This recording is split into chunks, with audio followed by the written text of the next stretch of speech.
So we are going to talk about how to hold the flute and where all of your fingers are going to live. So put your flute together and we'll get started. The first important piece of information is that when we hold the flute, our hands are going to go in different directions to create kind of a lever situation. So your right hand is going to go palm facing out. Your left hand is going to go palm facing in. So your right hand pushes out, your left hand pushes in, and that helps to hold the flute nice and solid on your face. So pick your flute up, and just without even pushing the right buttons, let's just practice having right hand going palm out, left hand going palm in. And then the whole flute sort of shifts to the right side of your body so that the head joint goes on your face. So see if you can feel both hands pushing so that we have the flute nice and solid on our face. Let's put that down and practice it one more time.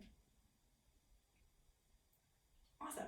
Now let's talk about where all of the fingers are going to live. So if you look at your foot joint, one of the keys should have a big piece of cork underneath of it.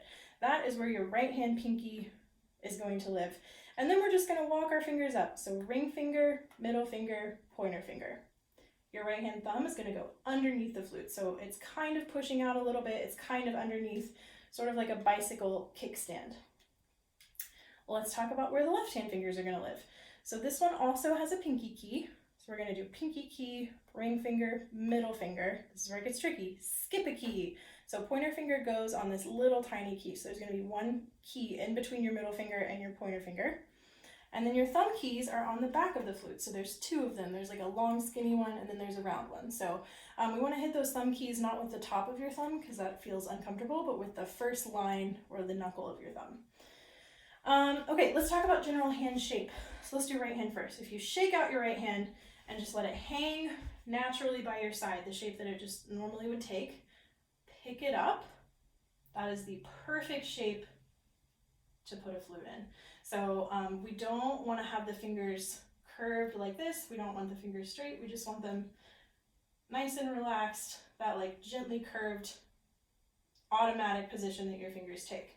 So see if you can shake your hand out, pick it up, and then let's practice putting those fingers on the right keys. So pinky key first, ring middle first, thumb underneath. So we want that nice relaxed shape. So the fingers are not resting on the rods at all, just like really nice and relaxed, and then give it a wiggle.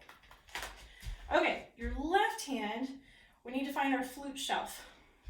So if you make an L with your left hand, and then find this sort of squishy spot in between the bottom line and the next line up on your pointer finger, sort of like where the bottom knuckle of your pointer finger is, that is where your flute is going to sit. So this is going to support most of the weight of that half of your flute. So if you look at the front of your flute, where your pointer finger goes, so not the furthest one over, but the next one, in between that key and the next key over, this is where your flute shelf is going to go. So find your flute shelf, and then you're going to glue it on the front of your flute in between those two keys.